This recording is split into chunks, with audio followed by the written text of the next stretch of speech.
দুটি হাত বাড়ায় বলতেন, রব্বুল আলামিন, আল্লাহ তাআলা, আমি মুহাম্মদ ঘোষণা দিতেছি, দুনিয়ার জগতে কোনো মানুষ যদি আমার ব্যাপারে নালিশ দেয়, আমার ব্যাপারে যদি কোনো অভিশাপ দেয়, আমার ব্যাপারে যদি কোনো তুহমত লোঠায়, আমার ব্যাপারে যদি কোনো কথা লোঠায়, আমার কষ্ট লাগবে না গো। ওই ব্যক্তিটাকে যদি দুনিয়ার জগতে আমি তার কাছ থেকে মাফ নিতে পারি। ও জামতলার ভাইরা, আমি আপনাদেরকে জিজ্ঞাসা করতে চাই, বলেন তো দেখি, আপনি আমার নবী কোন ব্যক্তিকে কষ্ট দিতে পারেন? আর জোরে কোন? আপনি আমার নবী সরদারে দো আলম নবী নবী মুহাম্মদুর রাসূলুল্লাহ সাল্লাল্লাহু আলাইহি ওয়াসাল্লাম কোন ব্যক্তিকে কষ্ট দিতে পারে না, দেন নাই। কারণ হইল, যে নবীর আদর্শের ভিতরে গর্তের পিপিলিকার ভিতরে প্রস্রাব করা যায় না, ওই নবীর আদর্শের ভিতরে কোনো মানুষকে কষ্ট দেওয়া যায় না। আরো জোরে বলেন। এজন্যই নবীজি সাল্লাল্লাহু আলাইহি ওয়াসাল্লাম যখন শরীরের ভিতরে ত্রান্ত্রতা ভাব চলে এসেছে, নবীজি সাহাবীদেরকে সম্বোধন করে মসজিদে নববীর মধ্যে বসে বসে এলান দিল, রে আমার সাহাবারা শুনো, আমি বিশ্ব নবী রহমাতুল লিল আলামিন ঘোষণা দিলাম, সাহাবীরা রে, আমি যদি তোমাদের বিরুদ্ধে কারো যদি কোনো প্রকারের জুলুম করে থাকি, কোনো কষ্ট দিয়ে থাকি, তাহলে আজকে তুমি দুনিয়ার জগতে বলো, আমি নবীজি ঘোষণা দিলাম, তুমি জুলুমের বদলা তুমি নিতে পারবা। আমি আপনাদেরকে জিজ্ঞাসা করি, আপনি আমার নবী কি কোনো ব্যক্তিকে জুলুম করবেন? ভাইরা আমার, বন্ধুরা আমার, নবীজি যে সময় বললেন, ও আমার সাহাবীরা বলো, আমি নবীজি যদি কাউকে কষ্ট দিয়ে থাকি, তাহলে তোমরা আজকে আমার সামনে জহের করো, আমি কষ্টের বিনিময় তোমরা যা চাইবে তাই আমি মাথা পেতে নিব। ভাইরা আমার, বন্ধুরা আমার, ওমর রাদিয়াল্লাহু তাআলা আনহু বসা, আবু বকর সিদ্দিক বসা, হযরত জাবের রাদিয়াল্লাহু তাআলা আনহু বসা, আব্বাস রাদিয়াল্লাহু তাআলা আনহু বসা, এরকম বড় বড় সাহাবীরা এখানে বসা। এই মজলিসের ভিতরে এমত অবস্থায় একজন সাহাবী দাঁড়াইলেন, ইয়া রাসূলুল্লাহ, ইয়া হাবিবাল্লাহ, ওগো নবীজি, আপনি না বলেছেন গো জুলুমের বদলা দুনিয়াতেই নেবার জন্য? ওগো নবীজি, আপনার কাছে আমার দরখাস্ত গো, বনি মুস্তালিয়ার যুদ্ধের মধ্যে, যুদ্ধ চলাকালীন অবস্থায়, ওগো নবীজি, আপনার একটা বেতের আঘাত, মতান্তরের চাবুকের আঘাত আমার পিঠের মধ্যে লাগছিল। আল্লাহর নবী রাহমাতাল লিল আলামিন অবিলম্বে চোখের পানিগুলা জোর জোর করে ছেড়ে দিয়ে কান্দে। সাহাবীরে, আহা, অন্যান্য সাহাবীরা ওই সাহাবীর দিকটা বড় বড় কর্ণভাবে চক্ষুটাকে লাল করে লিলিহান ভাবে তাকাইছে। কত বড় সাহস, কত বড় স্পর্ধা! নবীর ব্যাপারে বলতেছে নবী নাকি তারে জুলুম করছে। ওমর রাদিয়াল্লাহু তাআলা আনহু পুরা মাত্র তৈয়ারি, যদি কোনো প্রকারের বেয়াদবিমূলক কথা চলে আসতে দেরি হবে, মাথা থেকে শিরটাকে তার গর্দান থেকে উড়াইয়া দিবে। এমত অবস্থায় নবীজি এই হালতটা বুঝে ওমরকে বসাইলেন, তুমি বসে যাও। যে মাত্র ওমর রাদিয়াল্লাহু তাআলা বসলেন, নবীজি এবার ডাক দেয়া কয়, যাও তোমরা আমার ফাতেমার হুজরাতে যাও, এখানে যে দেখো আমি নবীজির একটা লাঠি আছে, এই লাঠিটা তোমরা নিয়ে আসো। আমি নবীজি চাই না আখিরাতের ময়দানে জুলুমকারী হয়ে উঠব। এই অবস্থায় যেহেতু সে বলেছে আমাকে, আমি নাকি তার প্রতি জুলুম করেছি, যে সাহাবী জুলুমের কথাটা বলেছে ওই সাহাবীর নাম হইল হযরতে উকাশা ইবনে মেহসান। উকাশা ইবনে মেহসান রাদিয়াল্লাহু তাআলা আনহু এই ঘটনা শুনে সাহাবীরা যখন গেল নবীজির কলেজার টুকরা ফাতেমাতুজ জোহরার হুজরা থেকে লাঠিটা আনার জন্য, যে মাত্র লাঠি আনতে যায়, ফাতেমা বলে, কে গো, কারা গো, আমার বাবার লাঠি নেওয়ার জন্য আসছো, কারণটা কি? বলি নবীজি ঘোষণা দিয়েছে যদি জুলুম করে তাকে দুনিয়াতে তার বদলা নবীজি দিয়ে দিবেন। এজন্যই উকাশা ইবনে মেহসান নবীর ব্যাপারে সালিশ করেছে, নবী নাকি তার প্রতি জুলুম করেছে। হযরতে ফাতিমাতুজ জোহরা রাদিয়াল্লাহু তাআলা আনহা হাত গুলা মা খানে কাবা মালিকের দিক দিয়ে বাড়ায়া দিয়েছেন। জোরে বলেন আল্লাহু আকবার। বাড়ায় দিয়ে বলে রব্বুল আলামিন, আমার আব্বা তো জিন্দিগিতে কোনোদিন মানুষকে কষ্ট দিবে দূরের কথা, কোনো পশু পাখিকে কষ্ট দেই নাই, মুসলমানকে কষ্ট দিবে দূরের কথা, কোনো কাফের বেঈমানকে কষ্ট দেই নাই। এই কথা কি শুনলাম গো, আয় আল্লাহ, আমার বাপ তো আমার কলিজার টুকরা, যে বাপ আমার ব্যাপারে ঘোষণা দিয়েছে আনা ফাতিমা তুম বিদাতুম মিন্নি, ফাতিমা আমার কলিজার টুকরা, ফাতিমা আমার শরীরের গুস্তের একটা অংশ। ভাইরা আমার, বন্ধুরা আমার, যে মাত্র লাঠিটা নেওয়া হলো নবীজির সামনে, এমত অবস্থায় নবীজি বলতেছে উকাশা ইবনে মেহসান রে, আখিরাতের জগতে তুমি তো আমাকে জালিম বানাইবে না, আখিরাতের জগতে তুমি তো আমাকে জুলুমকারী বানাইবে না। আমি তো জুলুমটাকে বড় ভয় পাই। বলি জুলুমকে কেন ভয় পাই? ভয়ের কারণ হইল কিয়ামতের দিন মহান আল্লাহ রাব্বুল আলামিনের আদালতে কিবরিয়াকে আমি নবীজি বড় ভয় পাই। যে মাত্র উকাশা ইবনে মেহসান নবীজির কাছে আসলেন, এমত অবস্থায় উকাশা ইবনে মেহসান বলেন, ইয়া রাসূলুল্লাহ, ইয়া হাবিবাল্লাহ, ওগো নবীজি, আপনি যখন আমার বনি মুস্তালিয়া যুদ্ধের মধ্যে যখন আপনি আমাকে আঘাত করেছিলেন, ওগো নবীজি, আমি উকাশা ইবনে মেহসানের শরীরের মধ্যে কোনো কাপড় ছিল না। ইয়া রাসূলুল্লাহ, এখন যদি জুলুমের বদলা নিতে হয়, আনফিক আর উনফিক, যেরকম আপনি করেছিলেন এই রকম আমিও আপনাকে করব, নতুবা আমি আপনার এই সানিশ মানতে রাজি না, এই পরামর্শ আমি মানতে রাজি না। আল্লাহর নবীর কে যখন এই কথা বলছেন, সাহাবীরা অবিলম্বনে চুপি চুপি কাঁদে। আই উকাশা ইবনে মেহসান কি করতেছে? দুনিয়াও হালাক, আখিরাতের গাটিও হালাক হয়ে যাবে। আল্লাহর নবী বিশ্ব নবী রাহমাতাল লিল আলামিন এমন ভাবে ভয় করলেন, সাথে সাথে উনার দেহ মুবারক থেকে কাপড়টা সরাই দিয়েছেন। আল্লাহু আকবার। কাপড়টা সরাই দিয়েছে। উকাশা ইবনে মেহসান রাদিয়াল্লাহু তাআলা আনহু বলেন, ইয়া রাসূলুল্লাহ, ইয়া হাবিবাল্লাহ, ওগো নবীজি, আপনি আমাকে সামনের দিক দিয়ে আঘাত করেন নাই গো, আপনি আমাকে পিছনের দিক দিয়ে আঘাত করেছিলেন। ইয়া রাসূলুল্লাহ, ইয়া হাবিবাল্লাহ, যদি তার বদলা নিতে হয় আমি উকাশা ইবনে মেহসান আপনার পিছনে যাব। যে মাত্র পিছনে গেলেন, পিছনে যাওয়ার পরে এক মর্মান্তিক একটি ঘটনা হয়ে গিয়েছেন। ভাইরা আমার, বন্ধুরা আমার, পর্দার আড়ালের মা ও বোনেরা, গভীর মনোযোগ দিয়ে কথাটা শুনুন। আল্লাহর নবীর সাহাবী উকাশা ইবনে মেহসান রাদিয়াল্লাহু তাআলা আনহু নবীজির পিছনে গিয়ে এমন অবস্থায় হাউদাউ করে কান্না শুরু করে দিয়েছে। ইয়া রাসূলুল্লাহ, ইয়া হাবিবাল্লাহ, আমি উকাশা ইবনে মেহসান কিন্তু মজবুত ভাবে দাঁড়িয়েছিলাম। ইয়া রাসূলুল্লাহ, ইয়া হাবিবাল্লাহ, ওগো নবীজি, আপনিও শক্ত মজবুত ভাবে দাঁড়াইয়া থাকুন।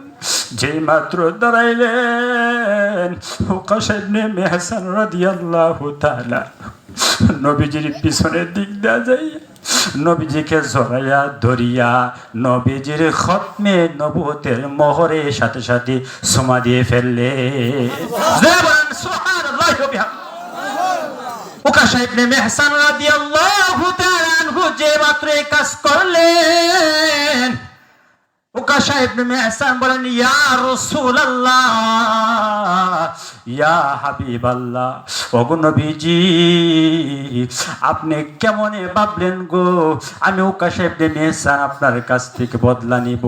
ইয়া রাসূলুল্লাহ ইয়া হাবিবাল্লাহ, ওগো নবীজি আমি আপনার জবান মোবারক থেকে শুনেছি যে ব্যক্তির জীবনের ভিতরে নবীজির সঙ্গে সংস্পর্শ হয়ে যায় তার জন্য মহান আল্লাহ জাহান্নামের আগুন হারাম করে দিয়েছেন। ইয়া রাসূলুল্লাহ ইয়া হাবিবাল্লাহ, মুসাফা করার সুযোগ হয়, মুআনাকা করার সুযোগ হয়। ওগো নবীজি যে খতমে নবুয়তের মোহর, এই মোহরটার ভিতরে কোনোদিন আমার সুযোগ হয় নাই, যেহেতু আজকে একটা পয়েন্ট পাইলাম এই পয়েন্টটাকে আমি কাজে লাগাইয়া দিলাম। ভাইয়েরা আমার, বন্ধুরাই আমার, মূলে কথা হলো এই, নবীজি কিন্তু ভয় পাইছেন, কথা কয় না কিছু। তাহলে আল্লাহ রাব্বুল আলামিন আপনাকে আমাকে সর্বপ্রথম যে পরীক্ষাটা করবেন তা হলো ভয়। ভয় কি ভয় কি ভয় কি বলে বিভিন্ন রকমের বিভিন্ন দিক দিয়া আপনি আমার হাজতের দিক দিয়া ঘাটতি হবে। ওই সময় আপনার ধৈর্য থেকে মাহরুম হওয়া যাবে না, ধৈর্য ছাড়া যাবে না। চিল্লা দিয়া বলেন তো, যিনি বিপদ দেন তিনি কে? শাহাদাতের আঙ্গুলটা এভাবে তোলা দিয়া বলেন তিনি কে? আরো জোরে বলেন তিনি কে? সুতরাং যিনি বিপদ দেয় উনি তো আবার নুসরত করতে পারেন, কথা ঠিক না বেঠিক? আরো জোরে বলেন। ভাইরা আমার, বন্ধুরা আমার, গেল এক নাম্বার, আল্লাহ রাব্বুল আলামিন পরীক্ষা করবেন। এর ভিতরে আরেকটা কারণ আছে, বলবো কি? খোদা অবস্থায় পরীক্ষা নেবেন, খোদা দিয়ে আল্লাহ তাআলা পরীক্ষা নেবেন। মুহতারাম হাজিরিন, গভীর মনোযোগ দিয়ে কথাগুলো শুনুন। খোদা অবস্থায় যারা সর্বদাই প্রতিটি হালতে আল্লাহ রাব্বুল আলামিনের দিক দিয়ে রুজু হয়ে যায়, ওই ব্যক্তির সামনে গো যা আসে তা ধরতে পারে। আরো জোরে কোন, যা আসে তা খাইতে পারে, যা আছে তা হাত দ্বারা সাক্ষ্য দিতে পারে, কারো ব্যাপারে আপনার জুলুম করতে পারে, কারো ব্যাপারে মিথ্যা সাক্ষ্য দিয়া ফাঁসির মঞ্চে তুলতে পারে। ভাইরাই আমার, বন্ধুরাই আমার, তাহলে 2 নম্বর হলো আল্লাহ রাব্বুল আলামিন 2 নম্বর যে পরীক্ষা নিবেন তা হলো খুদা। এই খুদা দ্বারা আল্লাহ তাআলা পরীক্ষা নেবেন। ভাইরা আমার, বন্ধুরা আমার, কোনো কাসাসে যাব না, কোনো ঘটনাতে যাব না, সরাসরি একটি হাদিসে প্রবেশ করব। আল্লাহর নবীর, বিশ্ব নবী রাহমাতুল লিল আলামিনের একজন সাহাবী যার নাম হলো হযরত খুবাইব রাদিয়াল্লাহু তাআলা আনহু। সকলে বলেন রাদিয়াল্লাহু তাআলা আনহু, বলেন না একবার। ভাইরা আমার, বন্ধুরা আমার, আল্লাহর নবীর সাহাবী হযরত খুবাইব রাদিয়াল্লাহু তাআলা আনহু কাফের বেঈমানরা হযরত খুবাইবকে ধরে ফেলেছে। এমত অবস্থায় মৌসুমটা ছিল হজের মৌসুম, কাফের বেঈমানরা ওনাকে ধরে ফেলেছে। এমত অবস্থায় ওনাকে জেলখানার মধ্যে রাখা হলো। তাতে বোঝা যায় জেলখানায় কোনো নতুন কোনো কিছু না, কথা হয় না কিছু। আরো জোরে বলেন। জেলখানা এটা নতুন কোনো কিছু না, এটা অতীতে ছিল, বর্তমানে আছে, ভবিষ্যতে। সুতরাং ইমানদার ব্যক্তিরা, মুত্তাকিন ব্যক্তিদেরকে যত প্রকারের ডয়ভয় দেখানো হোক, প্রত্যেক অবস্থায় প্রত্যেক হালতে ইমানদার ব্যক্তিরা ভয় করে কাকে? আরো জোরে বলেন কাকে? সুতরাং সামনে আসতেছে পরীক্ষার সময়। কিরকম পরীক্ষা? বলি 1 বছর একটা ছাগল ফাললে এই ছাগলের কিন্তু দাম 1 বছর পরে 12,000 টাকা হইতে পারে, কথা কয় না কিছু। একটা গরু যদি 1 বছর ফালেন তাহলে গরুর দাম কিন্তু 50, 60, 70 হাজার, 1 লাখের মতনও হইতে পারে। এখন আর কি হইব? আর নিচে নামলে তো আর নিচে নামতাম না। ভাইয়ের আমার, তাহলে একটা ছাগলের দাম 12,000 টাকা পর্যন্ত যায় 1 বছরে। আর আমাদের মুসলমানদের ইমানি হালত এইরকম হয়েছে, 5 বছর পরে শেখ মুজিবুরের একটা 500 টাকা নোট ধরাইয়া দিলেই দেখবেন সকালে কয় ডাইনে বুট বিকালে হয় বামে ভোট। কথা হয় না গেছে? তাহলে বোঝা যায় কি একটা ছাগলের দাম আছে, আপনি আমার মতন মুনাফিক মার্কা মুসলমানের দাম নাই। আরো জোরে বলেন। ও মুসলমান, আমি আপনাদেরকে জিজ্ঞাসা করতে চাই, ডান দেখলাম বাম দেখলাম, সেটা এক কথায়, ডান দেখেন আর বাম দেখেন, যদিও দুই ডানা থাকলেও পাখি কিন্তু একটাই। কথা হয় না? আরো জোরে বলেন। সাপ ভিন্ন হতে পারে, সাপ দুই শ্রেণীর হতে পারে, কিন্তু বিষ কিন্তু একটাই। সুতরাং এতদিন পর্যন্ত আমরা দেখেছি, এখন আর আমরা দেখতে চাই, আমরা চাই এই আল্লাহর জমিনে আল্লাহর নিজামে কায়েম করার জন্য আল্লাহর জমিনে আল্লাহর আইন বাস্তবায়ন হোক। আরো জোরে বলেন। ভাইরা আমার, বন্ধুরা আমার, গভীর মনোযোগ দিয়ে কথাগুলো শুনুন। আল্লাহর নবী, বিশ্ব নবী, রাহমাতাল লিল আলামিনের সাহাবী হযরত খুবাইব রাদিয়াল্লাহু তাআলা আনহুকে যে মাত্র জেলখানার ভিতরে ভরা হলো, জেলখানা জায়গাটা তো শ্বশুর বাড়ি। কথা হয় না? ভাইরা আমার, যে ঢুকছে সেই বুঝছে জেল কিসকো কাহতে হে, জেল খারে খয়।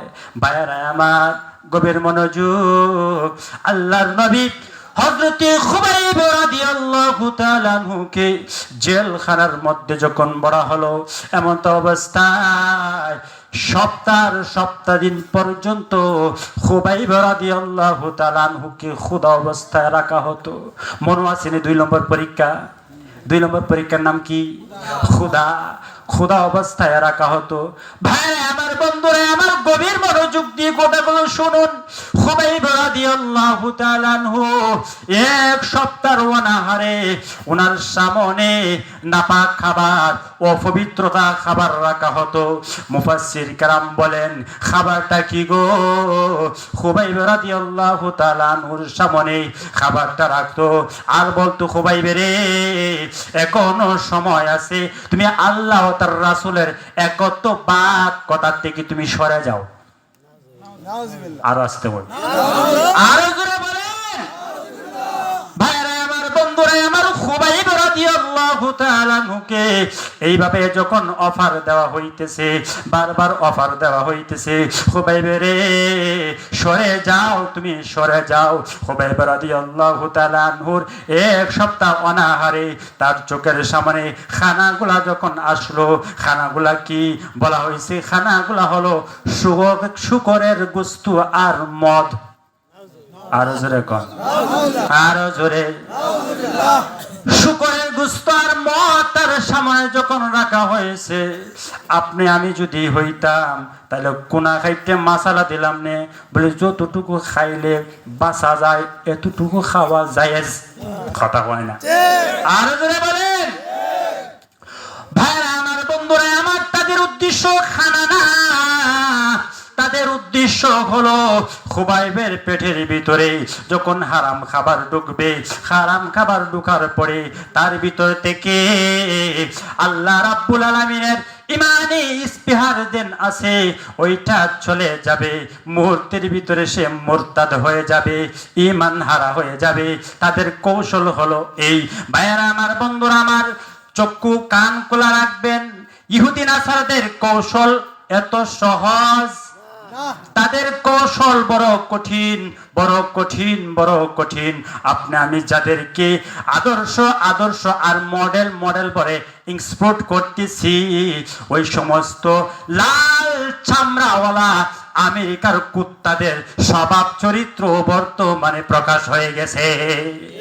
আমরা যারা বলতেছি আমাদের মডেল হলো আমেরিকা, খোদার কসম, আমেরিকা কোনো মুসলমানের মডেল হতে পারে না। মুসলমানের মডেল হবে সাইয়্যিদুল মুরসালিন নবী মুহাম্মদুর রাসূলুল্লাহ। আরো জোরে বলেন। আমেরিকা কোনোদিন আমাদের মডেল আর আদর্শবান ব্যক্তি হতে পারে না। ওরা আমাদের দুস্থ নয়, আর আমাদের বন্ধু নয়। দুস্তুর নামে লেবাসদারি আর সদ্য বেশি শত্রু। আরো জোরে বলেন। ভাইরা আমার, বন্ধুরা আমার, হযরত খুবাইব রাদিয়াল্লাহু রাদিয়াল্লাহু তাআলা আনহুর সামনে যে মাত্র খাবারটা রাখা হলো, আল্লাহর নবীর সাহাবী খুবাইব এবার খানা খায় না।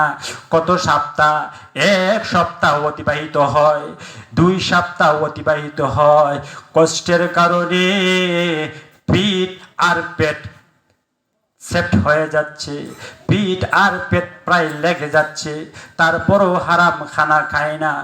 এর ভিতরে আশ্চর্যজনক একটা ঘটনা হয়ে গিয়েছে, বলবো কি ভাইরা আমার, বন্ধুরা আমার, আল্লাহর নবীর সাহাবী হযরত খুবাইব রাদিয়াল্লাহু তাআলা আনহু জেলখানার ভিতরে, ওই জেলখানার ভিতরে একজন দাসী ছিল, জেলখানাকে পরিষ্কার করত। এমত অবস্থায় এই দাসীর নাম ছিল ফাতেমা। পরবর্তীতে সে মুসলমান হয়েছিল। এই ফাতেমা বলে, আমি খুবাইব রাদিয়াল্লাহু তাআলা আনহুকে জেলখানার ভিতরে তাকায় দেখি, জেলখানার ভিতরে খুবাইবের কামরার ভিতরে আনসিজনের মধ্যে সরাসরি আমি দুটি চক্ষু দ্বারা দেখলাম আল্লাহ তাআলার পক্ষ থেকে জেলখানার ভিতরে আনসিজরে আঙ্গুর খাইতে আছে। চিল্লাতে বলেন আল্লাহু আকবার।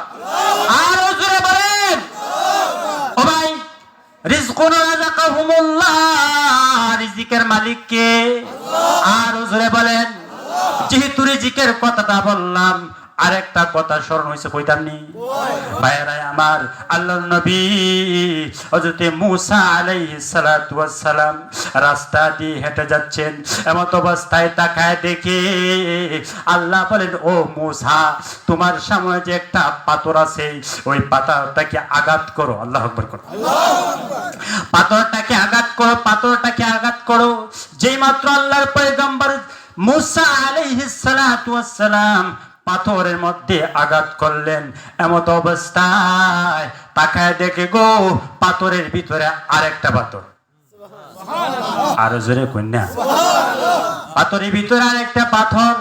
আল্লাহ বলেন, মূসা আবার আঘাত করো। মূসা আলাইহিস সালাতু ওয়াস সালাম আবার যখন আঘাত করলেন, এই পাথরের ভিতরে দেখি আরেকটা পাথর। আল্লাহ বলেন, মূসা আবার আঘাত করো।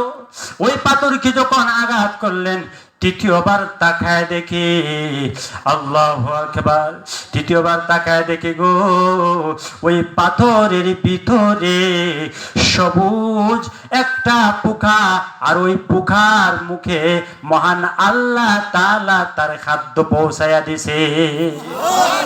পোকা এখন সরাসরি কথা বলতেছে। আল্লাহু আকবার বলেন।